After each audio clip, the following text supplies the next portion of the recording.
Hi అండి. సప్త శనివార వ్రతంలో 4వ వారము. ప్రొద్దున్నే మా ఇంటికి ఇలా అతిథి వచ్చింది. ఏంటి ప్రొద్దున్నే వచ్చావు తల్లి? ఆకలైతుంది అని వచ్చి అడిగినంత ఫీలింగ్ ఉంటుందండి. తనకి అన్నం పెడితే తను పోయి తన పిల్లల కడుపు నింపుకుంటుంది. అదే తల్లి స్వభావం. ఈ వారం మాకు సాయంత్రం పూజ చేయడం వీలవ్వలేదు. సో క్షమాపణ చెప్పుకొని స్వామి మాకు ఇప్పుడే వీలైందని ఉదయాన్నే పూజ చేసుకున్నాము.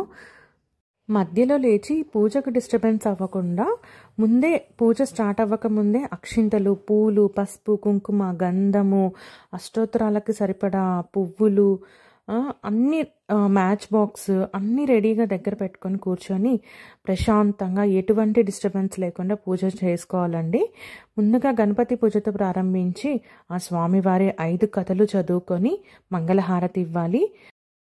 ఆ స్వామివారికి మహానైవేద్యాన్ని సమర్పించిన తర్వాత ఒక దంపతులని భోజనానికి పిలిచి సాక్షాత్తు ఆ శ్రీదేవి భూదేవి సమేతంగా భావించి వారికి కడుపు నిండా భోజనం పెట్టి తాంబూలాలు సమర్పించుకొని మరుసటి రోజు యథావిధిగా పూజ చేసి మంగళహారతి ఇచ్చి పూజకు సంబంధించిన పువ్వులు, పిండితో చేసిన ఆ దీపపు ప్రమిదలు అవన్నీ కూడా ఇలా కవర్లో తీసుకొని వెళ్ళి దగ్గరలో ఉన్న చెరువులో మేము కలుపుతామండి.